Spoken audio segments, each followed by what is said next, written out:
অবহেলিত মূলা, যাকেই জিজ্ঞেস করবেন বলবে মূলা খাই না, অথচ সবার ঘর চেক করে দেখেন সবার ঘরেই এখন মূলা পাবেন। আসসালামু আলাইকুম।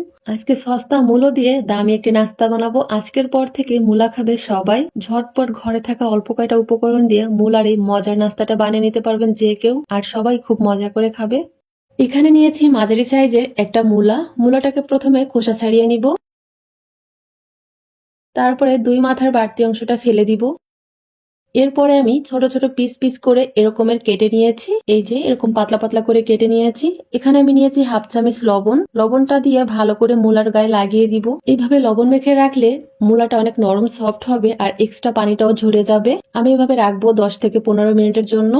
এখন একটা মিশ্রণ তৈরি করে নিব। তার জন্য নিচ্ছি হাফ কাপ বেসন, হাফ কাপ চালের গুঁড়া। আপনারা চাইলে কিন্তু আটা ময়দা দিয়েও এই নাস্তাটা বানাতে পারবেন, তবে চালের গুঁড়াটা দেওয়ার চেষ্টা করবেন, তাহলে নাস্তাগুলো অনেক ক্রিস্পি হবে। চেলে নিয়েছি। এখন এখানে গুঁড়ো মশলা দিয়ে দিব। দিয়ে দিচ্ছি 1 টেবিল চামচের মতো গুঁড়া মরিচ, 1/4 টিস্পুন হলুদের গুঁড়া, হাফ চা চামচ গরম মশলা, হাফ চা চামচ ধনিয়ার গুঁড়া, আর 1/4 টিস্পুন দিয়ে দিলাম জিরার গুঁড়া। এখানে দিয়ে দিলাম পরিমাণ মতো লবণ। এখানে নিয়েছি 2 টেবিল চামচ ধনিয়া পাতা আর 3-4টে কাঁচামরিচ কুচি। এখন এখানে 1 কাপ পানি নিয়েছি। প্রথমে অর্ধেকটা পানি দিয়ে একটু মিশিয়ে নিব, বাকি পানিটুকু দিয়ে ভালো করে এটাকে মেখে নিব। মিশ্রণটা অনেক বেশি পাতলাও হবে না, ঘনও হবে না। আমরা যেরকম বেগুনি বানাই, বেগুনের যে মিশ্রণটা হয় ওরকমের হবে। নাস্তাটাকে আরো ঝাল করার জন্য আমি আরো 1 চামচ মরিচের গুঁড়া দিয়ে দিচ্ছি।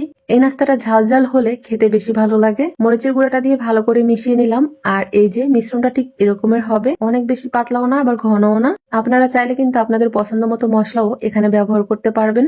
10 মিনিট পরে দেখেন মূলাগুলো অনেক নরম সফট হয়েছে, আর মূলার গায়ে যে এক্সট্রা পানি সেটাও কিন্তু বেরিয়ে গেছে।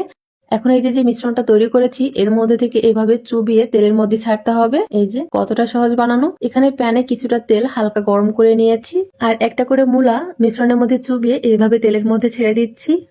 নাস্তাগুলো ভাজার সময় চুলার আঁচটাকে মিডিয়ামে রেখে নিতে হবে। নাস্তাগুলোকে উল্টে পাল্টে ভেজে নিব।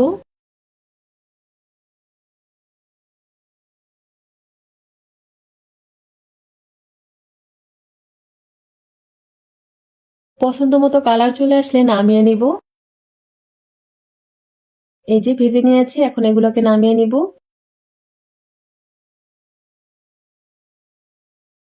বাকিগুলো এইভাবে ভেজে নিব। এই যে সবগুলো নাস্তা ভেজে নিয়েছি। দেখেন প্রথমে যেগুলো ভাজছি সেগুলো আমি নিজেই খেয়ে ফেলছি। এগুলো খেতে এতটা মজার হয় যে যে মূলা খায় না সেও অনেক মজা করে খাবে। এটা যে মূলা দিয়ে বানিয়েছি বোঝাই যায় না, ভিতরের মূলাগুলো নরম সফট হয়ে গিয়েছে। এই যে দেখেই বুঝতে পারছেন। বিশ্বাস করেন এই মূলার নাস্তাগুলো খাওয়ার জন্য কোনো রকমের সসের প্রয়োজন নেই, এমনি এমনি খেতেই ভালো লাগে। আপনারা চাইলে কিন্তু গরম ভাতের সাথে ওইটা পরিবেশন করতে পারেন। রেসিপি ভালো লাগলে একবার হলেও তৈরি করবেন। এখন সবার ঘরে কিন্তু মূলা আছে, আর ঘরে থাকা কয়েকটা উপকরণ দিয়ে বানিয়ে নেওয়া যায়।